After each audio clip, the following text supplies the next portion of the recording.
Hoy, en este nuevo episodio de Nuevos Cuadros, tenemos una invitada de lujo, Marcela Reynoso Jurado, que es maestra en Género y Derecho por la Universidad Nacional Autónoma de México y cuenta también con un máster en Políticas Públicas por la Universidad de Oxford. Hoy estaremos abordando el tema de la incidencia y participación de las mujeres en la vida política y pública de México. Quédate en Nuevos Cuadros, este es el espacio en donde encuadramos lo que realmente te interesa.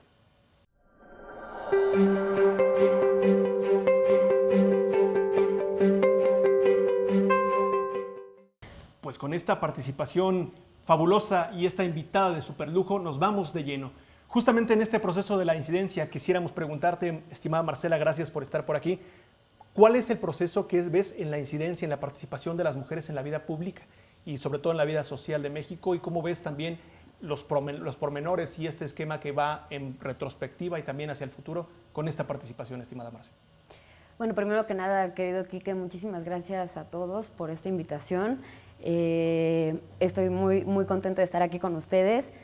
Pues mira, viendo la participación política de la mujer, creo que es un tema bastante complejo. Si lo abordamos de manera histórica, las mujeres siempre hemos estado ahí. Sencillamente podemos hablar de personas en la independencia, mujeres que intervinieron en la independencia como Josefa Ortiz de Domínguez, ya lo sabíamos, la Güera Rodríguez, etcétera, pero el problema, bueno, en la Revolución teníamos las soldaderas, ¿no? En la Revolución teníamos mujeres que iban y que hacían estas labores también, que habían sido catalogadas como masculinas.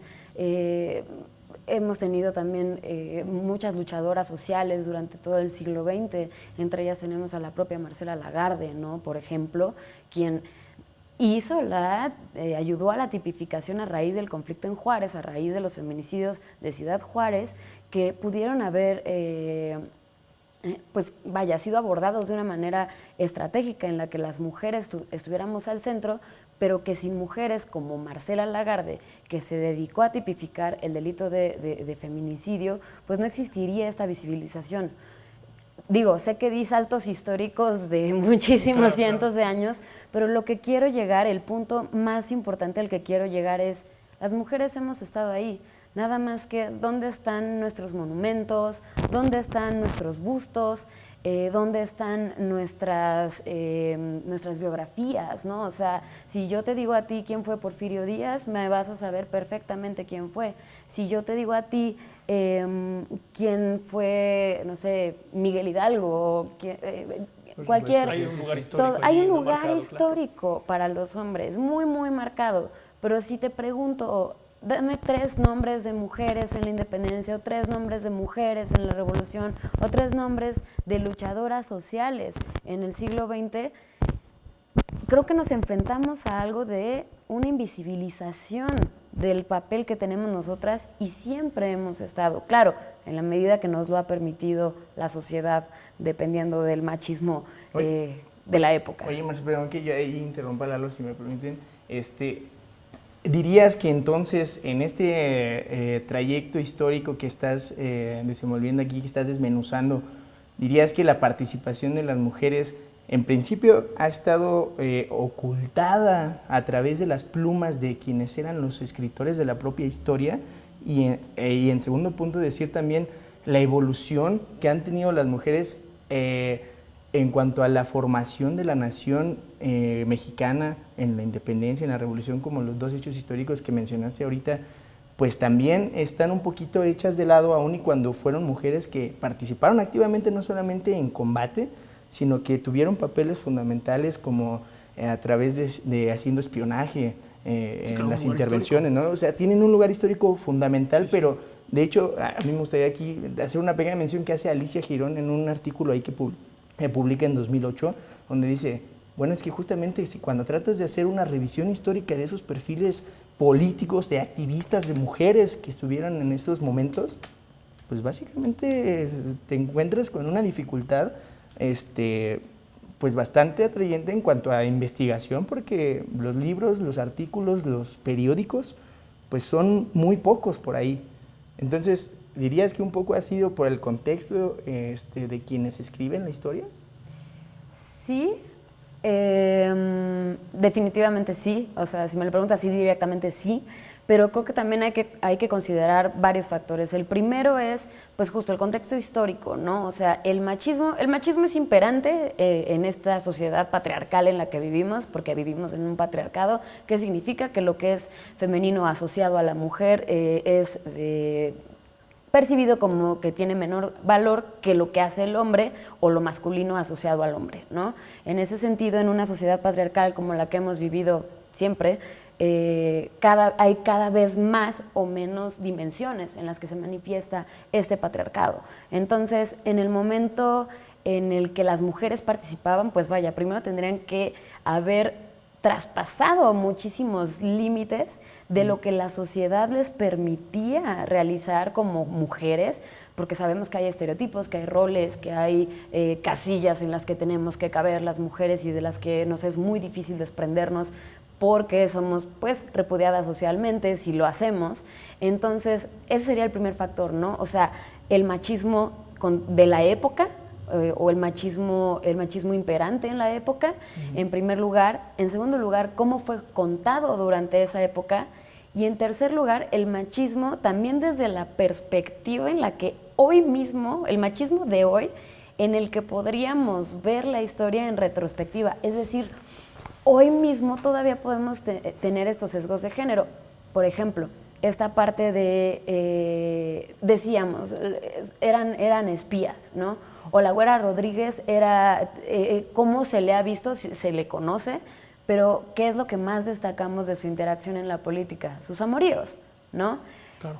Es algo que me parece, o sea, justamente, aún en el siglo XXI, la interpretación es, sí, y posiblemente era por las herramientas que tenían, pero en lugar de centrarnos en que la política debe de ser algo rudo, algo estrictamente como la hacen los hombres, esto también era política, era negociación. Claro, centrarse en vez de centrarse en la mujer o en las mujeres, centrarse en lo que está en la periferia, ¿no? Y justamente lo que bien comentas, hiciste un recorrido histórico dentro de estas nociones y también se nota cómo desde lo privado también sale a lo público dentro de estas dinámicas y estas luchas y estas olas del feminismo. Y creo que también es un elemento importante que se pudiera rescatar. Para regresar con nuestra especialista, Johnny, ¿quisieras aportar algo al respecto?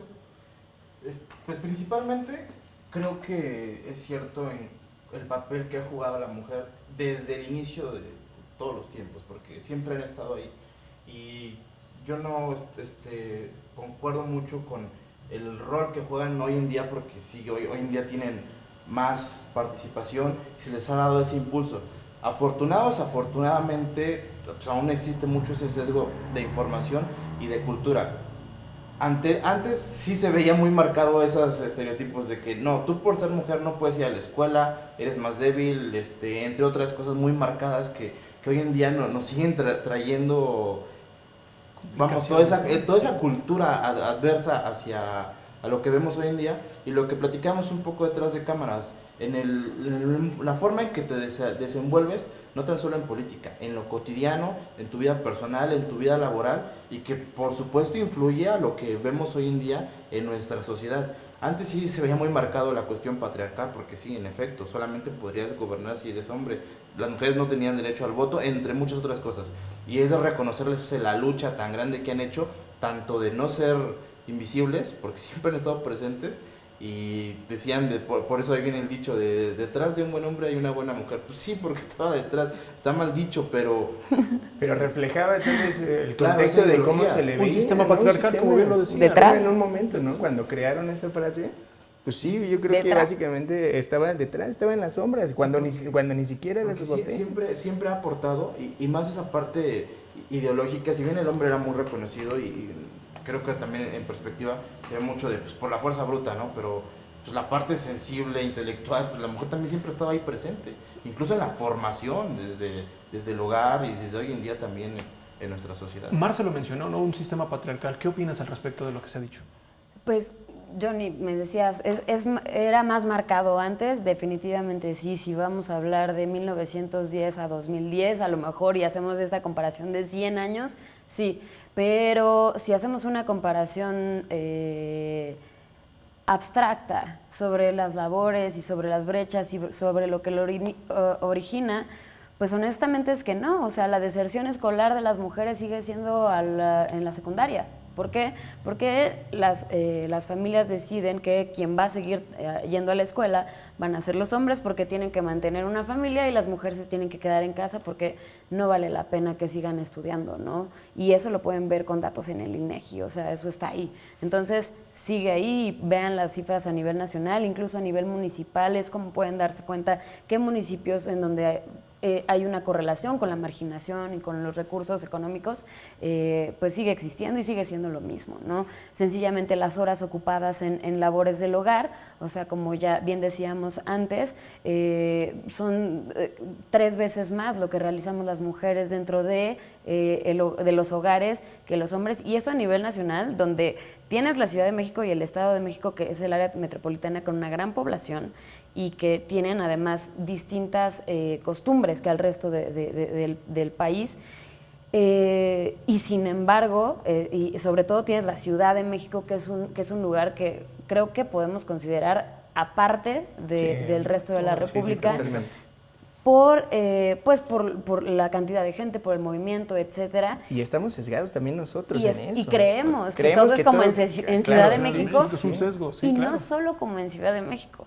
Creemos que es como en la clase media de la Ciudad de México. Claro, es una percepción, ¿no? Una percepción. Qué importante y qué interesante esto que mencionas, Marce. Por temas de tiempos ya tenemos que cortar con este segmento, pero una breve conclusión dentro del proceso. ¿Consideras que después de esta evolución en materia histórica de la participación, hoy sí ha habido una diferencia, por ejemplo, de cara a hace 100 años a lo que realmente sucede hoy, al respecto de que todavía sigan existiendo violencias, misoginia y machismo y este sistema patriarcal siga imperantemente estacionado en nuestra sociedad?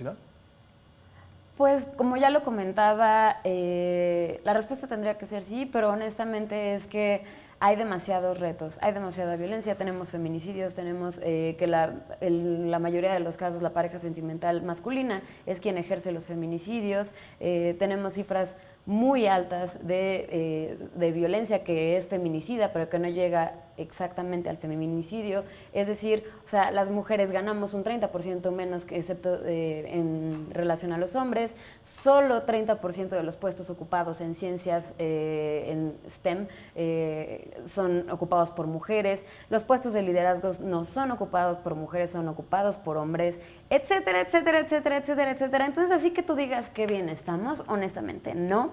Por supuesto que va a haber cambios en la historia en cualquier cosa que preguntes, claro, en 100 años, porque no digo, sería terrible si no lo fuera. Sí, claro.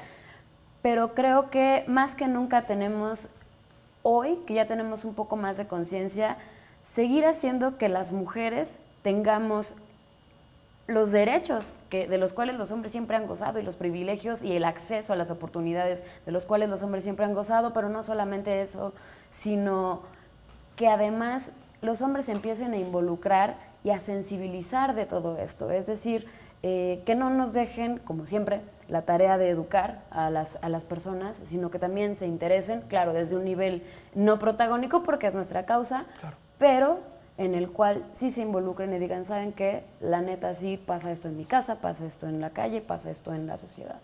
Sí, por supuesto, fabuloso lo que nos comentas, por supuesto que también será parte del siguiente segmento. Tenemos que hacer precisamente corte de este primer segmento, agradeciendo mucho la participación de nuestra invitada especial. No se vayan de Nuevos Cuadros, seguimos encuadrando las conversaciones en lo que realmente te interesa.